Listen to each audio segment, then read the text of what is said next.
পারিবারিক অশান্তির কারণে ঘর থেকে বাধ্য হয়ে রাস্তায় বেরিয়ে আসতে হয়েছিল সন্তান সহ বৃদ্ধ বৃদ্ধাকে। অবশেষে এই নিরুপায় বৃদ্ধ বৃদ্ধার ঠাঁই হলো তৃণমূলের পার্টি অফিসে। ঘটনাটি ঘটেছে পূর্ব বর্ধমান জেলার জামালপুর থানার অন্তর্গত আজাপুর পঞ্চায়েতের অধীনে ডেরেলি এলাকায়। জানা যায়, বেশ কয়েকদিন আগে গ্রামেরই মেয়ে ও তার পরিবার পারিবারিক অশান্তির কারণে ঘর ছাড়তে বাধ্য হয়।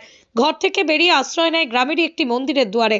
কাজ সেরে বাড়ি ফিরছিলেন তৃণমূলের স্থানীয় বুথ সভাপতি তথা পঞ্চায়েত সদস্যর স্বামী সুজিত মজুমদার।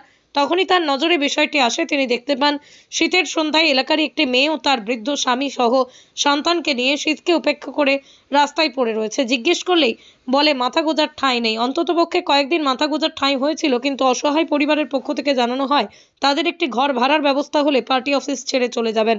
আর তার জন্যই আশ্বাস দিতে দেখা গেল মেহমুদ খানকে। তিনি জানান, তৃণমূল কংগ্রেস সবসময় মানুষের পাশে ছিল, আছে, থাকবে। আসতে দেওয়া হয়েছে, তারা হচ্ছে বাড়ি এখানে নয়, তারা এখানে হচ্ছে ঘর জামাই ছিল, মেয়ে আর জামাই। তাদের 3 কোটি ঘর। একটা ঘরে বৌদি থাকে বিধবা, একটা ঘরে তার একটা দেওর থাকে, একটা ঘরে হচ্ছে আর একটা ভাই থাকে, আর বাবা থাকে বাইরে এই বারান্দায়। এবার আজ 8 মাস ধরে এখানে ওর মা মরে যাওয়ার জন্য এখানে এসেছিলো। লাস্ট পর্যন্ত থাকার জায়গা না পেয়ে রাত্রিবেলা একদিন দেখলাম যে 12টি তলায় ঠাকুর মন্দিরের সময় দাঁড়িয়ে আছে। আমি বাড়ি ফিরছি, তো জিজ্ঞেস করলাম কী ব্যাপার রে? বলছে আমাকে বাড়িতে বার করে দিয়েছে। আমি কে বার করে দেবেন? তোর তো ঘর 3টে, তোর 4জন লোক থাকবি কোথায়? তোর তো বাপের বাড়ি আছে, স্বামীর ঘরে তোরা থাকে যা। সদ উত্তর দিতে পারলো না। বলছে কেন, কী কারণে বাপের বাড়ি থাকছিস তোরা বলতে পারছি না। 12টার সময় তাড়িয়ে দিয়েছে, আমি দাঁড়িয়ে আছি বাইরে। এক কাজ কর, গ্রামের মেয়ে তো তুই, তো তাহলে পার্টি অফিসে হয়। পার্টি অফিসে দরজা খুলে দিলাম। ওরা পার্টি অফিসে আসতে দিয়েছিলাম আমি এই জন্য যে গ্রামের মেয়ে থাকলে তো খারাপ হবে। ভদ্রমহিলার নাম হচ্ছে, ওইটা হচ্ছে লক্ষ্মীনারায়ণ নাথের মেয়ে। নাম হচ্ছে, নামটা তো জানি না অতটা। হ্যাঁ, আপনার এখানকারই মেয়ে? হ্যাঁ এখানকারই মেয়ে। হ্যাঁ, এটা কোন জায়গা? এটা ফেরিডি। আপনার নাম? আমার নাম হচ্ছে সুজিত মজুমদার। আপনি কোন দায়িত্বে রয়েছে? আমি এই যে পঞ্চায়েতে আমার স্ত্রী সদস্য, আমি বুথ সভাপতি। আমার কাছে হঠাৎ করে খবর আসার পর আমাদের ওইখানে পঞ্চায়েতের সদস্য আছে এবং ওনার স্বামী আমাদের সুজিত, আমি দেখলাম, আমাকে বললো একটা মন্দিরে একজন আছেন, ওরা স্বামী স্ত্রী বয়স্ক, পারিবারিক সমস্যার জন্য ঘর থেকে বার করে দিয়েছে।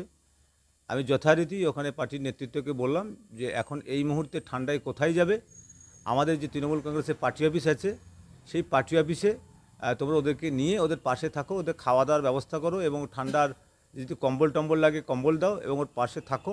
যদি কোনো অসুবিধায় আমাকে বলবে, আমরা নিশ্চয়ই তার সাহায্য করব। সেই ক্ষেত্রে আমাদের তৃণমূল কংগ্রেসের পক্ষ থেকে আমাদের পার্টির ছেলেরা ওখানে থেকে তার পাশে দাঁড়িয়েছে, আমাদের পার্টি অফিসই এখনও আছে। এই পুরো বিভিন্ন বিষয় যখন রাজ্যে অনেক ইস্যু বিরোধী থেকে শুরু করে বা অন্যান্য দল তারা টানছেন, সেই জায়গা থেকে এই উদ্যোগে মানে কি বলবেন পুরো বিষয়টা? দেখুন, মামাটি মানুষের সরকার সব সময় মানুষের পাশে থাকে এবং আমরা মাননীয় মুখ্যমন্ত্রী মমতা বন্দ্যোপাধ্যায়, আমাদের নেতা আমাদের অভিষেক বন্দ্যোপাধ্যায়, আমাদের সাংসদ, সর্বভারতীয় তৃণমূল কংগ্রেসের আমাদের নেতা, আমরা ওনাদের স্মরণ করি, আমরা চলি।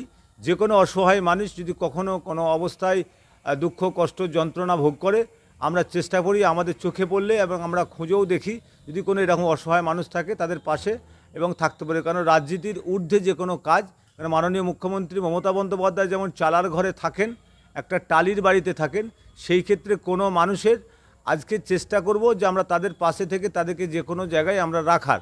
সেই জন্যই মাননীয় মুখ্যমন্ত্রী মমতা বন্দ্যোপাধ্যায় আমাদের এই বাংলা আবাস যোজনা ঘরের যে আমাদের সার্ভে চলছে এবং খুব তাড়াতাড়ি আমাদের ঘরের টাকা ছেড়ে দেবে।